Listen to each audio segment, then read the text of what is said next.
نحمدہ و نصلی علی رسول الکریم اما بعد اعوذ باللہ من الشیطان الرجیم بسم اللہ الرحمن الرحیم وَإِذَا أَذَقْنَا النَّاسَ رَحْمَةً مِّن بَعْدِ ضَرَّاءٍ مَّسَّتْهُمْ إِذَا لَهُم مَّكْرٌ فِي آيَاتِنَا قُلِ اللَّهُ أَسْرَعُ مَكْرًا إِنَّ رُسُلَنَا يَكْتُبُونَ مَا تَمْكُرُونَ هو الذي يسيركم في البر والبحر حتى إذا كنتم في الفلك وجرين بهم بريح طيبة وفرحوا بها جاءتها ريح عاصف وجاءهم الموج من كل مكان وظنوا أنهم أحيط بهم دعوا الله مخلصين له الدين لئن أنجيتنا من هذه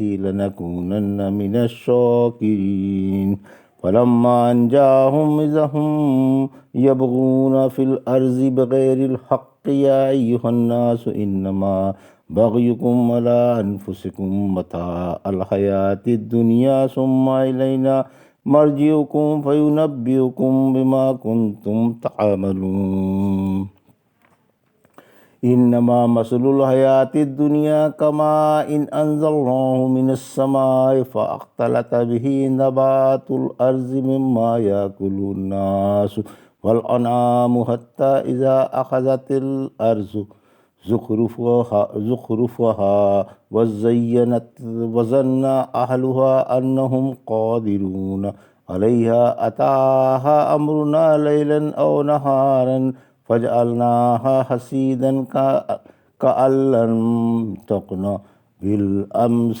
كذلك نفصل الآيات لقوم يتفكرون والله يدعو إلى دار السلام ويهدي من يشاء إلى صراط مستقيم۔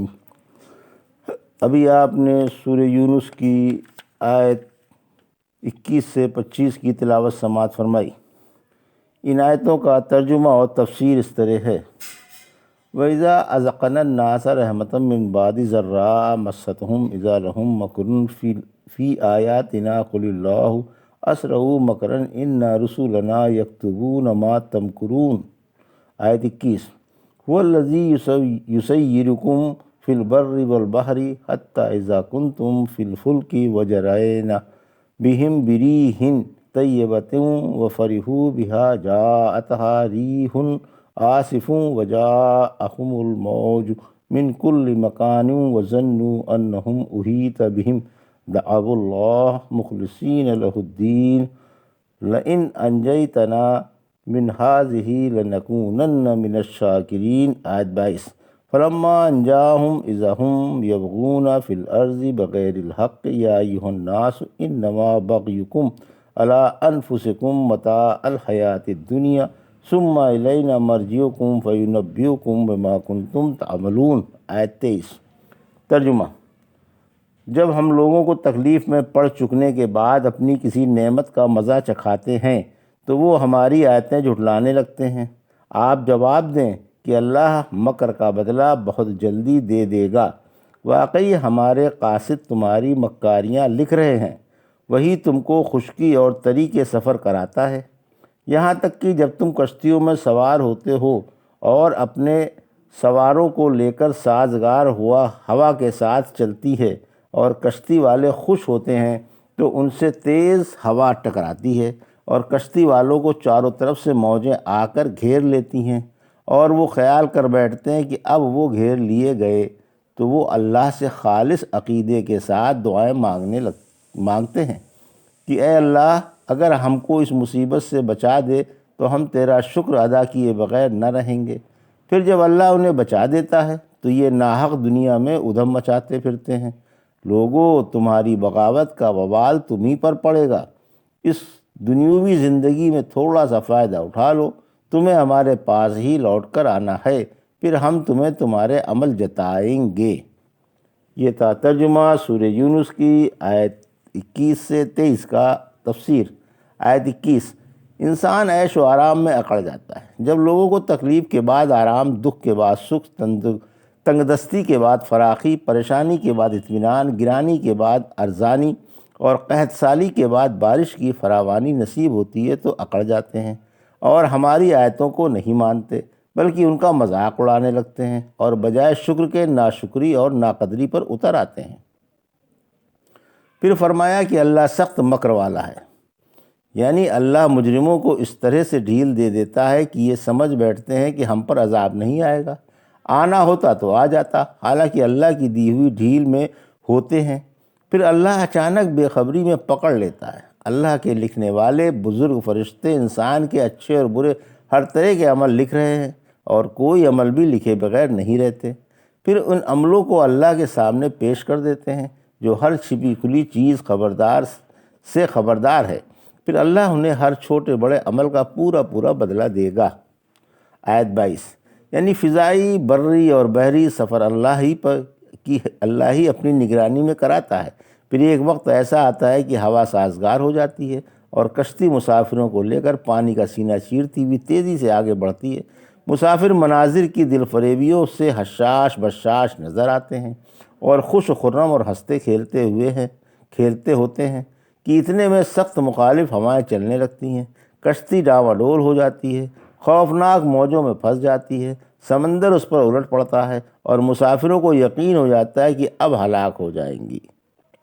اس وقت سب خالص اللہ ہی سے دعا کرتے ہیں اور اسی کے آگے سجدے میں گڑ گڑا کر سلامتی کی دعائیں مانگتے ہیں اور وعدہ کرتے ہیں کہ آئندہ زندگی میں ناشکری نہ کریں گے۔ اس وقت کوئی دیوی دیوتا سے کچھ نہیں مانگتا۔ دوسری جگہ فرمایا سورہ اسرا کی آیت 67 میں، جب سمندر میں تمہیں تکلیف پہنچتی ہے تو اللہ کے سوا تمہارے سارے معبود کھو جاتے ہیں، پھر جب وہ تم کو بچا کر خشکی پر لے آتا ہے تو پھر اسے بھول جاتے ہو۔ انسان ہے ہی بڑا ناشکرا۔ شکر گزاری سے یہ مطلب ہے کہ آئندہ زندگی میں شرک نہیں کریں گے اور خالص توحید پر قائم رہیں گے، جیسے آج خالص اللہ سے نجات کی دعائیں مانگ رہے ہیں۔ آیت 23، پھر جب اللہ انہیں اس بھنور سے بچا لیتا ہے تو یہ ناحق اور بلا وجہ دنیا میں ادھم اور فتنہ فساد مچاتے پھرتے ہیں، جیسے انہیں کسی مصیبت سے واسطہ ہی نہیں پڑا تھا اور ہم سے کبھی دعا مانگی ہی نہ تھی۔ یاد رکھو فتنہ فساد کا اور بغاوت و شرارت کا وبال تم ہی پر پڑنے والا ہے، کسی کا اور کا اس سے کچھ نہیں بگڑتا۔ رحمت عالم صلی اللہ علیہ وسلم نے فرمایا کہ جس گناہ پر دنیا میں بھی یقیناً پکڑ ہے اور آخرت میں بھی وہ بغاوت اور قطع رحمی ہے، اس پر دنیا اور آخرت میں پکڑ ضرور ہوتی ہے، خواہ کسی اور گناہ پر دونوں جہانوں میں پکڑ ہو یا نہ ہو۔ پھر فرمایا کہ تم کچھ دنوں اور اس حقیر دنیا سے فائدہ اٹھا لو، پھر تم کو لوٹ کر ہمارے ہی پاس آنا ہے، ہم تمہیں تمہارے سارے عمل جتا دیں گے اور ان کا پورا بدلہ دیں گے۔ پھر جو بہترین بدلہ پائے وہ اللہ کا شکر بجا لائے، اور جس کو اچھا بدلہ نہ ملے وہ اپنے اوپر ہی لعنت و ملامت کرے۔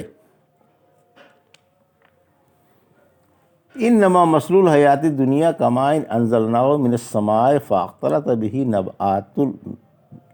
نبات الارض مما یاکل الناس والانعام حتى اذا اخذت الارض زخرفها وزینت وظن اہلها انہم قادرون علیہا اتاها امرنا لیلا او نہارا فجعلناها حصیدا کأن لم تغن بالامس کذالک نفصل الآیات لقوم یتفکرون۔ آیت 24، واللہ یدعو الی دار السلام ویہدی من یشاء الی صراط مستقیم۔ آیت 25، ترجمہ۔ اس دنیوی زندگی کی مثال تو اس پانی جیسی ہے جسے ہم نے آسمان سے اتارا، پھر اس سے مل جل کر زمین کی نباتات پیدا ہو گئی، جس میں سے انسان بھی کھاتے ہیں اور جانور بھی، یہاں تک کہ جب زمین ہری بھری ہو کر خوبصورت ہو جاتی ہے اور اس کے مالک یہ خیال کرنے لگتے ہیں کہ اب ہم اس سے فائدہ اٹھانے پر قادر ہیں، تو اچانک ان پر دن کو یا رات کو ہمارا حکم آ پہنچتا ہے، پھر ہم اسے ایسا صاف کر ڈالتے ہیں جیسے کل کچھ بھی نہ تھا۔ ہم غور کرنے والوں کے لیے اسی طرح کھول کھول کر اپنی نشانیاں بیان کرتے ہیں، اور اللہ سلامتی والے گھر کی دعوت دیتا ہے اور جسے چاہے سیدھی راہ پر لے آتا ہے۔ یہ تھا ترجمہ آیت 24-25 کا۔ تفسیر۔